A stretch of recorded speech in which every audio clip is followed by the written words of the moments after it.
Welcome to the Kids Kingdom. Please like, share and subscribe the channel. Press the bell icon. 12-year-old Charles was a bright and curious boy, but he had one major flaw: he hated doing any kind of work. Whether it was his school homework, daily chores, or helping his mother with household tasks, Charles would always find an excuse to avoid it. His favorite pastime was exploring the woods behind his house, chasing after butterflies and birds, and playing in the streams. His mother, Mrs. Lee, would often scold him for his laziness. "Charles, finish your homework," she'd say, only to be met with, "But Mom, I'm tired." "Charles, help me with the dishes," would be responded with, "But Mom, I have a lot of homework." Mrs. Lee would sigh and do the work herself, wondering when her son would learn the value of hard work. One day, Mrs. Lee had had enough. "Charles, go to the woods and see what work others do," she said firmly. "Maybe then you'll understand the importance of working." Charles was taken aback. "But Mom, what work can I do in the woods?" he asked. His mother just smiled and said, "Go and find out." Charles reluctantly set off towards the woods, not sure what to expect. As he wandered through the forest, he came across a squirrel busy collecting nuts. "Hello there, little squirrel," Charles exclaimed. "What are you doing all day?" The squirrel looked up at him with bright, shiny eyes. "I'm collecting nuts for winter," she replied. "It's hard work, but it's essential for my family's survival." Charles was surprised. He had thought that squirrels just played with nuts all day. "Wow, you're a hard worker," he said. The squirrel smiled and continued her work. Charles watched her for a while, feeling a pang of guilt.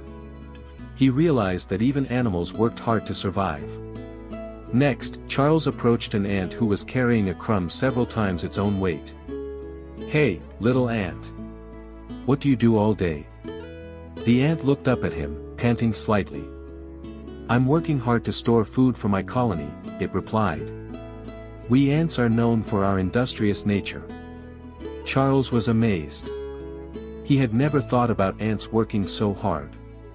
As he continued his journey, Charles came across a patch of plants swaying gently in the breeze. "Ah, you lucky plants," he thought. "You just sit there and enjoy the sun and water." But as he approached a tall oak tree, it spoke to him in a rustling voice. "We plants work hard too, young one. We absorb nutrients from the soil, photosynthesize, and provide oxygen for all living creatures. Without us, the world would be a barren place." Charles's eyes widened in wonder. He had never thought about plants working hard. He realized that every living being, from the tiniest ant to the mightiest tree, contributed to the world in their own way.